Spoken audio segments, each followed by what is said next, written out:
You've probably heard the name in the news lately. Strait of Hormuz. It's one of the many countries hoping the U.S. can reopen the nearby Strait of Hormuz. It's considered a major oil choke point. President Trump asked the chairman of the Joint Chiefs why they can't just immediately reopen the Strait of Hormuz. Politicians are talking about it. Markets are reacting to it.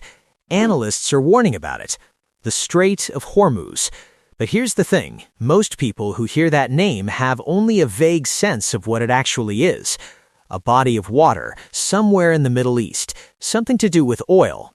Something that tends to show up in headlines whenever things get tense. So today, we're going to properly answer the question almost nobody actually explains. What is the Strait of Hormuz? Why does this one narrow strip of water have the power to shake the entire global economy? And why do governments, military planners, and energy markets around the world watch it with such close, almost anxious attention? By the end of this video, you'll understand exactly why this place matters and why it will keep coming up in the news for years to come. Let's start with where it actually is. The Strait of Hormuz sits at the mouth of the Persian Gulf. To the north is Iran. To the south are Oman and the United Arab Emirates. It's the narrow waterway that connects the Persian Gulf to the Gulf of Oman, and from there, out to the Arabian Sea and the rest of the world. At its narrowest point, this corridor is just 21 miles wide. That might sound like a lot, but consider, the actual shipping lanes inside that 21-mile gap, the designated channels where tankers are allowed to travel, are only 2 miles wide in each direction. 2 miles! For ships that are sometimes over 300 meters long. To put that in perspective, if you drove at highway speed, you'd cross those 2 miles in under 2 minutes. And through that razor-thin corridor, some of the largest vessels ever built pass each other every single day. It is, by any measure, one of the most important and most confined stretches of navigable water on the planet. How much oil actually flows through it? Now here's where the numbers start to get staggering. Through those 2 narrow shipping lanes, approximately 20 million barrels of oil pass every single day. That's roughly 1/5 of all the oil consumed on the entire planet, every 24 hours. To put that in perspective, the entire United States, the world's largest economy, consumes around 18 to 20 million barrels of oil per day. So the volume of oil flowing through this tiny strait each day could power the entire American economy on its own. And it's not just oil. Liquefied natural gas, the fuel that heats homes and powers factories across Europe and Asia, also flows through the Strait of Hormuz in enormous quantities. Qatar alone, one of the world's biggest LNG exporters, ships virtually all of its gas through this corridor. Around 20% of global LNG trade passes through the same 21-mile gap. That one body of water handles 1/5 of the world's oil and 1/5 of its natural gas. No other single point on Earth concentrates that much energy flow in one place. But why is there no other way out? This is the question that gets to the heart of why the strait matters so much. And the answer comes down to a geographical reality that no amount of money or engineering has fully managed to work around. The Persian Gulf is essentially a closed body of water. Think of it like a long, narrow lake, almost completely enclosed by land on 3 sides: Saudi Arabia, Iraq, Kuwait, Iran, the UAE, Qatar. All of these countries border it. And beneath those surrounding deserts lie some of the largest proven oil reserves on the planet. More than half of the world's known oil reserves sit around the shores of the Persian Gulf. But the Gulf has only one natural exit, one opening to the ocean. And that opening is the Strait of Hormuz. There is no back door. No shortcut. Every tanker leaving Saudi Arabia, every LNG carrier from Qatar, every barrel of Iraqi crude heading to Asian markets, all of it has to pass through the same narrow gap. Some countries have tried to build partial alternatives. Saudi Arabia constructed pipelines that move oil westward across the Arabian Peninsula to ports on the Red Sea, bypassing the strait entirely. The UAE built a pipeline connecting its oil fields directly to the port of Fujairah, which sits outside the strait on the Gulf of Oman. But even running at full capacity, these pipelines together can carry around 3 to 4 million barrels per day. The strait handles 20 million. The gap is enormous. For the vast majority of Persian Gulf oil, the Strait of Hormuz is not a preferred route. It is the only route. Who actually depends on it? Here's something that might surprise you. The countries most exposed to what happens in the Strait of Hormuz are not the ones producing the oil. They're the ones consuming it, often on the other side of the world. China is by far the single largest importer of Persian Gulf oil.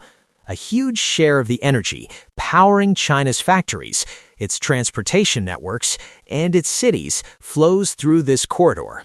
Japan gets roughly 80% of its oil imports from the Middle East, almost all of it via the strait. South Korea is in a similar position. India, whose energy consumption is growing rapidly, depends on the strait enormously. But the effect doesn't stop there. Because oil is a global commodity traded on international markets, a disruption anywhere drives up prices everywhere. Even countries that don't import a single barrel from the Persian Gulf would feel the impact through higher fuel costs, higher transport costs, and higher prices for almost everything that needs to be manufactured or moved. A shock to the Strait of Hormuz doesn't stay in the Middle East. It ripples outward to every economy on Earth, felt at petrol stations, in supermarkets, and on factory floors from Tokyo to Berlin to Buenos Aires. If this is starting to make something click that you've always heard about but never fully understood, that's exactly what Daily Demystify is here for. A like on the video helps more people find it, and if you want more content that actually explains the systems quietly running our world, subscribing takes 2 seconds. Now, back to it. So why is it so tense? Given everything we've just covered, you might wonder, with this much at stake, surely the international community has secured it? The honest answer is that the strait is already one of the most heavily monitored waterways on Earth, and it's still one of the most unstable. The core problem is a geographic one that no treaty has been able to fully resolve. Iran controls the entire northern coastline of the strait. That means any ship passing through is, in a very real sense, passing right under Iran's nose. Iranian military installations sit directly overlooking the shipping lanes. Iran has, over the years, made no secret of the fact that it views the strait as a powerful lever. During nuclear negotiations, during sanctions pressure, during military standoffs, Tehran has periodically reminded the world that it has the physical ability to disrupt the flow of traffic through the corridor. It has seized tankers, harassed vessels, and conducted naval exercises in the strait at strategically timed moments. And the danger isn't only Iran. The strait sits in a region home to multiple overlapping conflicts, military presences from several major powers, and decades of unresolved political tensions. It is one of those rare places on Earth where a single miscalculation, a misidentified vessel, a command misread, a skirmish that spirals, could trigger consequences far beyond the waterway itself. This is why the strait doesn't need to be physically closed to cause disruption. The mere possibility of closure is enough to move markets. Insurance premiums rise. Shipping companies activate contingency plans. Governments review their strategic reserves. The anxiety surrounding this 21-mile gap is, in a sense, permanently priced into the global energy market. The $100 billion dream, building a way around it. All of which naturally raises a question that engineers and strategists have been asking for decades. What if you just built a way around it? At the northern tip of Oman lies the Musandam Peninsula, a rugged, mountainous piece of land that juts out into the strait. And here's the interesting part. In several places, the distance across this peninsula between the Persian Gulf and the Gulf of Oman is only a few dozen miles.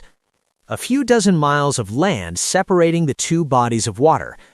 The idea is simple on paper. dig a canal straight through. Ships leaving the Persian Gulf sail through the canal and emerge directly into open ocean, bypassing the Strait of Hormuz entirely. No choke point. No Iranian coastline overhead. No geopolitical knife's edge.